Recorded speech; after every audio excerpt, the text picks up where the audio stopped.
professor falou aí na aula passada que a filosofia nasceu na Grécia. Vou ver os negócios aqui de Índia. Ah, pelo amor de Deus, o professor tá doidão. E aí, será que existe uma filosofia oriental que antecede ao surgimento da filosofia na Grécia? Se você tem essa e outras dúvidas, venha comigo no nosso 5 Minutos de Filosofia.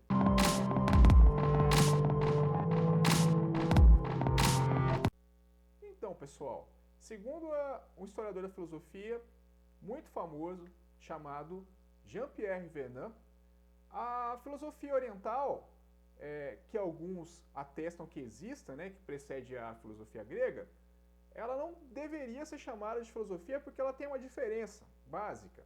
E qual que é essa diferença? O fato de estar muito atrelada a um código moral, religioso, e isso tem o sobrenatural por trás, né?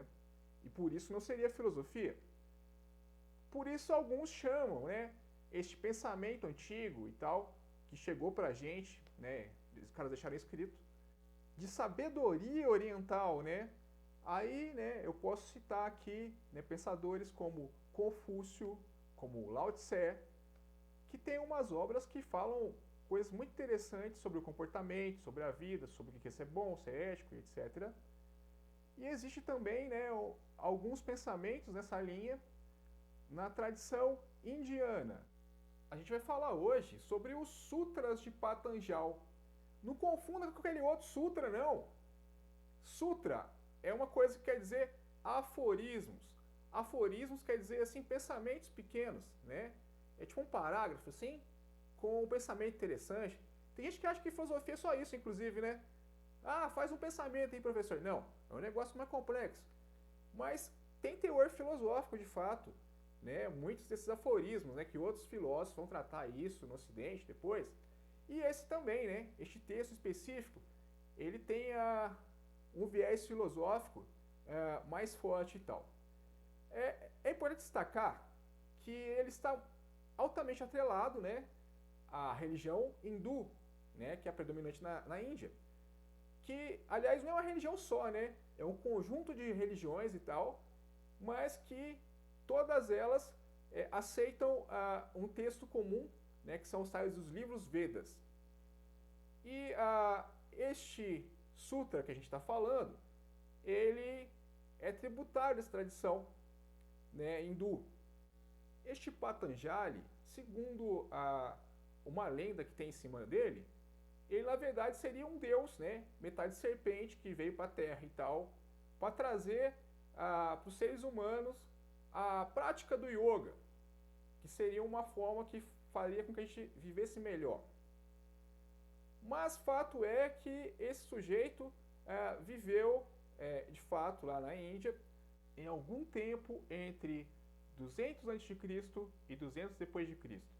E ele escreveu, né, 196 aforismas que guiam, né, dentro da lógica do yoga, como que o ser humano deve se comportar diante da vida. Aí você deve estar se perguntando, né, mas yoga, porque eu sei, professor, é aquele negócio de postura lá, que você faz uns movimentos muito loucos.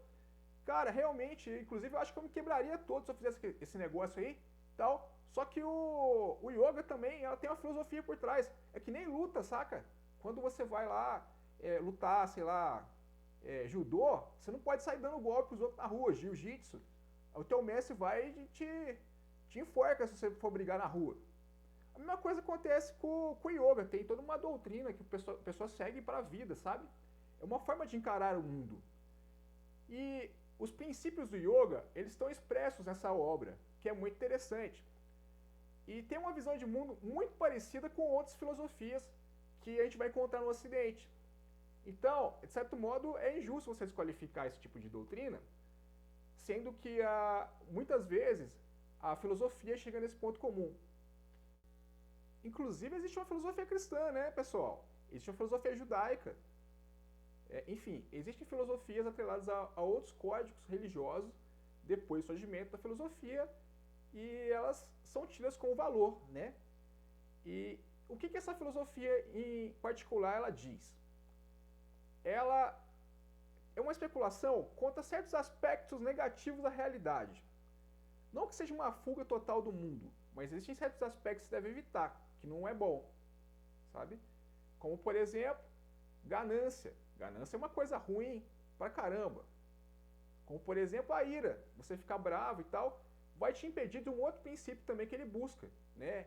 Que é a busca da certeza interior, que também é um negócio que é muito comum na filosofia, né? Sempre a gente tem uma pira, assim, o cara tentando buscar a verdade a partir da autorreflexão, ok?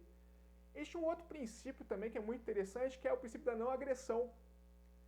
E que a ideia é que você não deve, né, atacar o outro, não deve ferir o outro. Aconteça o que acontecer.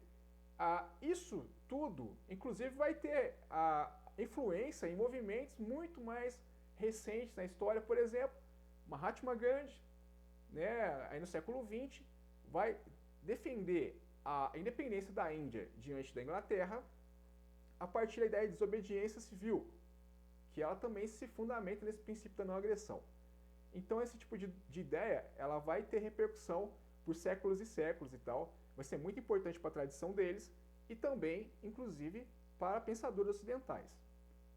Como, por exemplo, a Schopenhauer, que ele vai usar de ideias que vão advir do Oriente e não vai ter problema nenhum nisso.